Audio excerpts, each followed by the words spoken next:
VRP, business développeur, vendeur, le métier de commercial a beaucoup évolué au fil du temps, mais pas seulement. Son environnement aussi.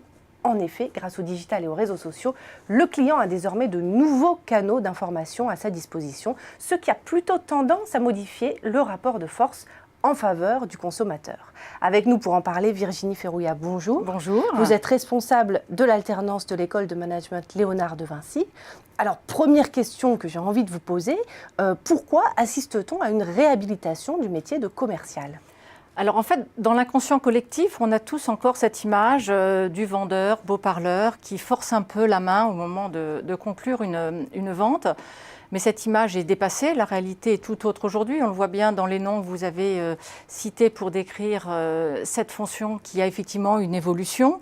La réalité aujourd'hui est tout autre, le métier évolue, les compétences à développer pour exercer ce métier sont aussi différentes, liées à l'environnement de la fonction elle-même. Et alors, est-ce que vous avez des chiffres à nous donner ? Oui, alors si on regarde la dernière enquête emploi de l'APEC, elle place la fonction commerciale dans le top 5 des profils les plus recherchés. Et on le voit bien au niveau des étudiants, une fois qu'ils sont diplômés, qu'ils intègrent le marché du travail. Cette fonction commerciale fait partie des métiers qui les intéressent. La diversité des situations, les clients qui changent, on n'est pas dans une monotonie. C'est une fonction qui bouge.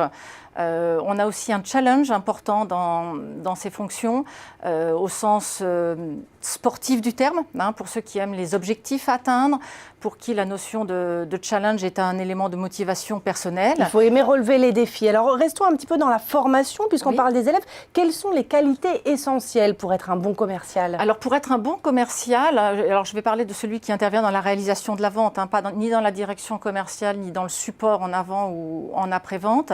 Il y a une forme d'intelligence du métier. Une connaissance du métier, une pratique du métier par la bonne maîtrise du processus depuis la prospection jusqu'à la conclusion de la vente. Comment contacter un client, comment lui faire exprimer son besoin, comment y répondre. D'être à l'écoute également. Cette intelligence aussi donc, du client, être capable d'entrer en relation avec lui, de créer cette relation de confiance. C'est important la confiance. Comment est-ce qu'on peut apprendre cette notion ? Alors, on va avoir certains profils qui seront plus à l'aise dans la mise en confiance, qui vont avoir une intelligence émotionnelle dans la relation à autrui.